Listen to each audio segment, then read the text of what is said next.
Hello, hello, hello, Reza. How are you today? I'm good, Shay. How are you doing? I am doing very well. I am excited, as always, about another episode of Future Forward. Yeah, Shay. And today's interesting one. We taking a slight detour. We're going to talk about an interesting topic of, you know, unintended consequences of changes in cities, otherwise known as curb cut effects in cities. Yes, So before we jump into it, Shay, I'm going to welcome our listeners please. and tell them a little bit about Future Forward. Thank you for regular listeners for joining us again, and welcome to our new listeners. Future Forward is a conversation that Shay and I have been having for many years. We love to talk about systems. We would talk about cities. We would talk about these types of topics that we're about to touch on today, in fact, Yeah, about consequences, unintended consequences. In this case, these are positive ones. And, we love to talk about the trade offs and feedback of systems. And, we come to these episodes with curiosity. We typically sort of pick a topic, and talk about the history, talk about the present, and provide some strategic foresight. We're going to do something similar today with these topics by talking about the history and the present, but with a slight twist about talking about these unintended consequences. And so I'm excited to jump in, Shade. This one's a really interesting take. it is. It is. It is. And to our listeners, we love reading books on cities as well. Some of you, our old listeners, you've probably experienced this as we reference a few books on the show. And the idea for this show, I'll confess, came from a chapter on curb cuts in the 99% Invisible City, which is a book by Roman Mars and Kurt Kohlstedt, who Roman Mars is the host of the 99% Invisible podcast, one of my favorite podcasts, honestly. And Yeah. Kurt Kohlstedt is, I believe, one of the editors, if not a co-host. And shout out to Roman Mars. We're hoping you come on our podcast one day. We'll make it happen. It'll be a great, I promise. And so we start with curb cuts, the one unintended consequence of a thing that we now really take for granted in our cities. And the history here is that the curb cut revolution began in the late 1960s when disabled activists at UC Berkeley, and they were called the Rolling Quads, and no guesses for why that was the name. A group of students with mobility disabilities took direct action against the problem of inaccessible infrastructure on the campus. It started on the campus, frustrated by sidewalks that effectively trapped wheelchair users. You couldn't get up the sidewalk in your wheelchair because it just stopped, went up, and then continued. And these activists organized guerrilla style interventions, sledgehammers, bags of concrete, and they created makeshift ramps at intersections throughout the city of Berkeley. They started on the campus, but then did it throughout the city of Berkeley. This quite bold activism, and I guess it was the 1960s, everything was acceptable in the 1960s, I guess, but caught public attention and it demonstrated the practical need for accessible design. The grassroots pressure proved successful when the city of Berkeley became the first city to systematically install curb cuts in 1971. And they set the precedent for nationwide adoption of this approach. The rolling quads laid the groundwork for broader disability rights, and the movement they initiated can be felt in some of the other urban projects that have come to serve not just the original proponents, but the rest of us. So curb cuts are legally required now. The Americans with Disabilities Act. It mandates the installation of new construction and renovation projects where you don't have proper slope ratios to allow individuals with wheelchairs or otherwise unable to get through intersections. And then the one thing that I hadn't really noticed until I read the book was the tactile warning surfaces, those Mm-hmm. bumpy elements of the curb cuts and the adequate width specifications that exist as well. It's all around the country, retrofits of sidewalks, municipalities making sure these are part of every single intersection you see. and we all benefit from it. This is now a universal design. You and I, otherwise able, we even when I'm not paying attention, when I start to feel the slope Hmm. and those bumps, I know I'm getting close to the street. And imagine at night when you're walking on the sidewalk, how much of a benefit you gain Yeah. if there's no power on or no light on. Joggers, runners prefer the gentler grade of the curb cut because when you're running on the side of the road, you don't want be to jar your ankles by just coming from one surface to the other. Hmm. That incline allows you to get a gentler grade change as you run. It's a powerful metaphor for just benefits of policy changes to serve one group of people in the city that benefits everyone. And this is one of those design plus policy plus activism to the greater benefit of all that we love to talk about on this show. Yeah. Shay, this is a great opener because it demonstrates what we typically talk about on our episodes when we talk about systems, Yeah. that all systems have unintended consequences. In this case, this unintended consequence is a positive one. So you Yeah. introduce this little change into the system, Yep. and that change, we believe, is going to affect a small part of the system. But in fact, what it does, it affects a much bigger part of the system in a way that we never intended, in a very Yeah. good way. Yeah. And so I think that's what we get excited about, is how can we have more of these unintended consequences? And so I like how this curb cut idea has helped us develop the rest of the show Yeah. around Yes. these others. So with that, Shay, I'll jump into the second one that we wanted to talk about, which is protected bike lanes. And the concept for it really emerged after decades of advocacy by cycling safety organizations. And they were arguing that painted lines provided inadequate protection from vehicle traffic. Just have the painted line over there. And so in the 70s and 80s, there were some early implementations of this, but there was a lot of political resistance from business owners because they were concerned about lost parking spaces. Drivers were worried about increased congestion. But the breakthrough came in the 2000s when cities like Copenhagen began demonstrating that these physical separation barriers could dramatically improve cycling safety and ridership. New Mhm. York City's Mayor Michael Bloomberg really pushed for this installation of protected lanes on major thoroughfares like 8th and Ninth Avenues. And some of these things really provided this evidence that other cities were looking for, that this protected infrastructure could work in a dense American city.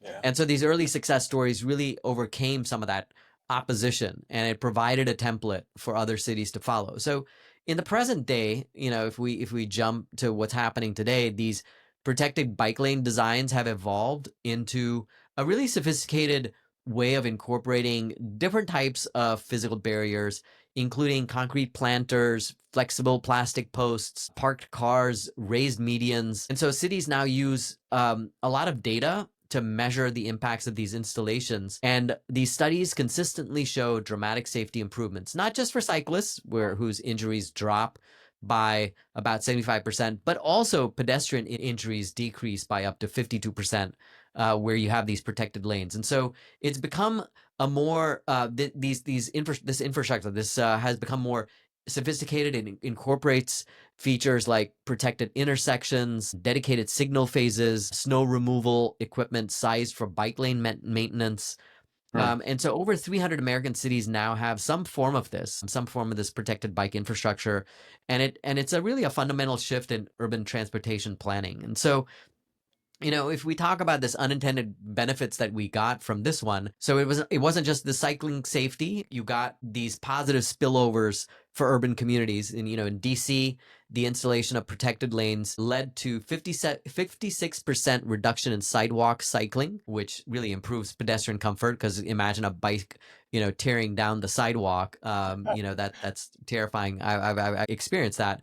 Yeah. And so it improves that safety. You're not going to have people bump into one another. Economic studies have documented increased retail sales along protected bike lane corridors because cyclists tend to make more frequent stops and purchases compared to drivers passing through. I can also imagine that it slows traffic through there, so people are actually seeing the shops that they're passing. Yeah. Property values often increase along bike-friendly streets. Local businesses report higher foot traffic. The lanes contribute to traffic calming effects, like I just said over here, slowing the speeds of vehicles on adjacent roads. And so it creates this more pleasant pedestrian environment, a sort of a calmer place in the city that feels more human scale. Yeah, yeah. Thanks so much for sharing that because it ties directly to the next one, which is the pedestrian only zones. Very Okay. closely related. And this one, I remember when Letty Lozano came on the city she mentioned as her favorite city had these different lanes, the pedestrian lane, the bike lane, some flora and fauna between those and the main roads, and that Yes. repeats itself on the other side. Absolutely makes sense that the pedestrian only zone benefit is closely tied to the bicycle zone one. And this one, pedestrianization movement, as it's framed, gained significant momentum in European cities. No surprises there, if you've lived there, during the 1990s, as urban planners started to recognize the negative impacts of car-centric developments on city centers. We've talked about this, human-centered versus car-centered.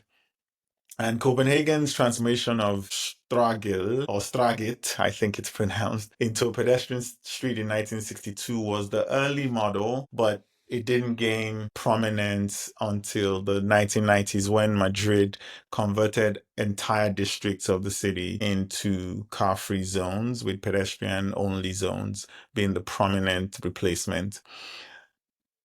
Comes up again, resistance from business owners who weren't sure how it would impact their business across Europe, and very quickly realized it actually makes their businesses more of a draw for people when they can safely walk from their homes to the stores without having to drive. And while it's picked up a lot in Europe, some North American cities are trying to revitalize their downtown areas with this pedestrian only zone idea.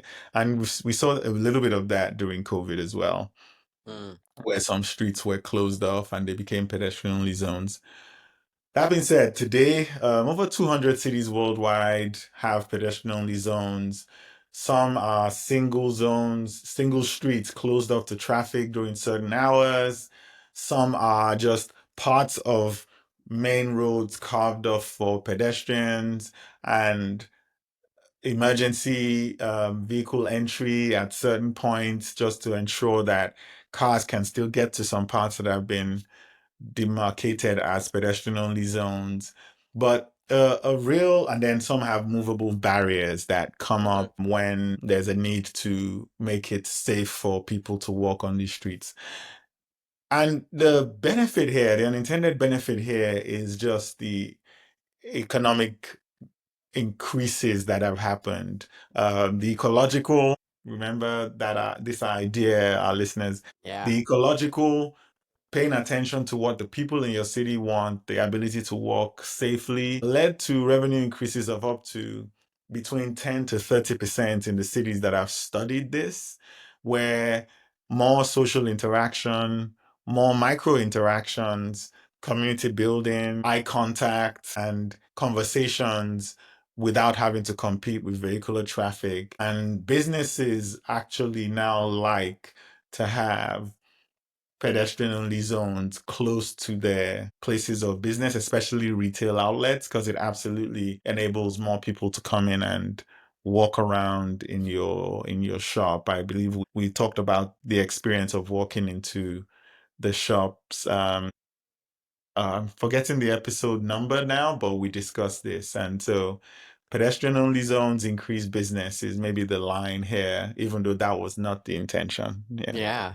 This is a really good one, Shay, and I have felt these effects. Like I was in New York City last summer, and there's a pedestrian-only zone, sort of this Broadway area, and I remember sort of going from, I don't know, it was like Sixth Avenue to this pedestrian, and it just sort of totally changed the feel of the city as Yep. you went there, and you felt like you could breathe, and the city, the oppressive traffic and buzz of the city kind of slowed down, and you could just enjoy being in this area. And yeah, I mean, cities need that variety, that texture change, going from something busy to something a little calm. So I think pedestrian only zones are fantastic idea. Unintended consequences really beneficial. I'll segue to the fourth one that we have over here, which is accessible public restrooms, a slightly different angle.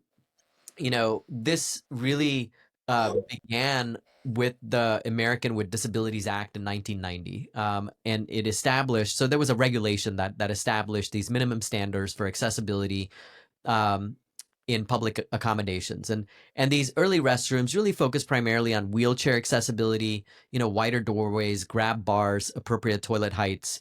But the disability advocates kept pushing for more comprehensive features for accessibility, and they recognized that disability, the community, includes people with a wide range of needs besides mobility impairments. And so the movement really gained momentum as families of individuals with severe disabilities advocated for adult changing tables and other specialized equipment. And so it really led to a gradual expansion of accessibility requirements and voluntary adoption of enhanced features by these forward-thinking municipalities. And so, today what you see is the modern public restroom incorporates a very comprehensive understanding of diverse needs for accessibility, the adult changing tables for individuals with severe disabilities, multiple height options for sinks and dispensers, spacious layouts that accommodate wheelchairs. Many facilities also include features like automatic door openers, hand-free fixtures, emergency call buttons, adjustable lighting. And so cities are really increasingly recognizing these restrooms as essential infrastructure, not as something special, but essential. Yeah. With some municipalities, they have conducted these audits and upgrades of existing facilities, and they require these enhanced features in new construction projects that go beyond this ADA requirement that was a regulation. So the unintended benefit here is, we have much nicer, spacious, well-designed layouts with these restrooms. They provide significant benefits for many users beyond those with disabilities. So elderly individuals, they need more space, more grab bars, stability, maneuvering. Parents with young children, they appreciate that extra room. You and I have experienced this as we had younger kids. We needed room for strollers. We needed room for diaper changing. People recovering from temporary injuries like broken bones or surgery find that these features help them get around during their recovery period, if I'm on crutches or what have you. Yeah. And so these higher quality fixtures as well, they have higher maintenance standards, and so you get these better benefits, these hands-free sinks, the emergency call buttons. It makes someone feel safe when they're isolated in public facilities. So you've gotten all these really interesting benefits that came out of what was just a regulation to help disabled people. Yeah, no, thanks for sharing that. And the final one we have here is also from a benefit from the disabled, differently abled people, which again, we probably don't fully recognize even as we benefit from it. And this one is audible pedestrian signals. The funny anecdote I have here is that my younger son, he likes to press the button when we're crossing some of these streets where there's an audible countdown Yeah. telling you when you can go or not, and it's such a delight for him. But this came about again 1980s when disability rights advocated for infrastructure modifications, allowing people with visual impairments to still cross roads safely. And so the first systems were simple beeping sounds, and different sounds became necessary. Advocates realized different sounds were necessary to indicate different directions, complex intersections, and chirping patterns, voice announcements, volume adjustment capabilities, all these things to enable the community, blind community in this case, to better navigate our cities. And it involved traffic engineers realizing that, wow, there's a lot we can do for differently abled people in our Mm, communities here in places like San Francisco and Seattle, who were the early adopters of this, where the advocacy really started.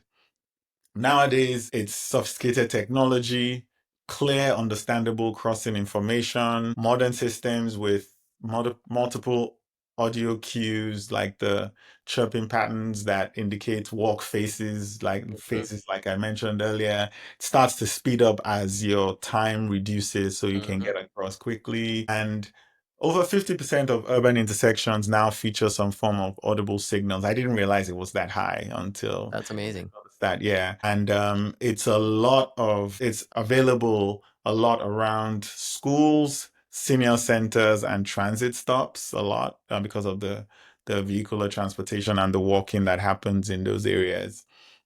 And there's the activation button and even vibration on the surfaces of the activation buttons Mm, that allow, while not fully audible, it's still a different sensory approach to indicating what's going on. And we all benefit from this today, unintended for the rest of us, but benefiting all of us. You've seen the jogger with their earphones on, mhm. and needing to stop because the sound is ensuring that they can hear and move before it's too late. And then the traffic signals, audio signals, helping all pedestrians better understand their cities as they cross. So, and it even helps doing things like heavy rain or fog as well. Yeah. So again, that's the last one, all related to certain differently abled groups across the spectrum of city dwellers. Yeah. This is such a good selection, Shay. It was really fun to do kind of a different episode Yeah. talking about systems and their unintended consequences when we implement some of these things. We also, as we always have, we have mailbag, and I think it'd be great to segue into this. We have two really good mailbags this week. One was responding to, I think both of these are responding to the AI episode that we did, AI and Power episode that we did, the hidden cost of AI to cities. And the first mailbag comes from Ravioli. Their YouTube handle is Ravioli0. And he says, AI isn't turning power into knowledge, it turns power into text generation to respond to a prompt. It can be wrong and it doesn't teach people. It's extremely charitable to say it turns power into knowledge. And this is a response to what we said in the episode, which is, AI is turning power into knowledge. And while I acknowledge that, yes, AI is basically, literally text generation to respond to a prompt, there are benefits that we see. There is knowledge that comes from that. I mean, you and I benefit directly from using AI. We use AI to research the shows that we do here. So it extends our ability to share with our listeners things that we're trying to become experts on and follow our curiosity on. I know I use AI daily in my job to extend myself in being a better product manager and understanding my industry and understanding the dynamics of what we're trying to do with AI for the construction industry. And so I find it very beneficial. And so it's like, it's like it gives me a little extra knowledge that makes me more effective. So while, yeah, I agree with Ravioli, I think there's more to it than, just a prompt and response. Yeah, I have nothing to add beyond, yes, I also benefit immensely from it. And I'll dive into the next mailbag here from someone who's now becoming a regular listener, Vulcan Z2V. Thank you for your comment. And he says, policy-wise, and this again was to hidden cost of AI on cities. Policy-wise, it sounds negative towards the companies, but I think you can flip it around to positivity from regional government. Data centers take from the grid, reframe to we can upgrade outdated networks with high ROI once completed. Data centers greedily have their own batteries and generators. We can invest in the batteries ourselves and attract them as it will lower the cost to build them. So the point he's making here is that you can benefit from the power that the data centers themselves put on Mm, their data center locations for flexibility on the grid. I totally agree with that. It's a really good point he yeah. makes. So thanks for that reframing, Volcam. We appreciate you constantly reaching out with very thoughtful comments. Yeah, it's great to have a repeat commenter, Shay. Yeah, And we encourage all of you to send in your mailbags. You know, we're on YouTube, we're on LinkedIn, we're also at hello@futureforward.fm. We're welcome to send us an email. As we always say, please like and subscribe, rate and review, help others in our community find Future Forward. Share this with a friend that would find this show interesting. This was a great episode, Shay. You did some great research, and I really enjoyed talking through these examples. And I love that we had mailbags to talk about in response to our last episode as well. yeah. So yeah, great. It was lovely. Pretty good.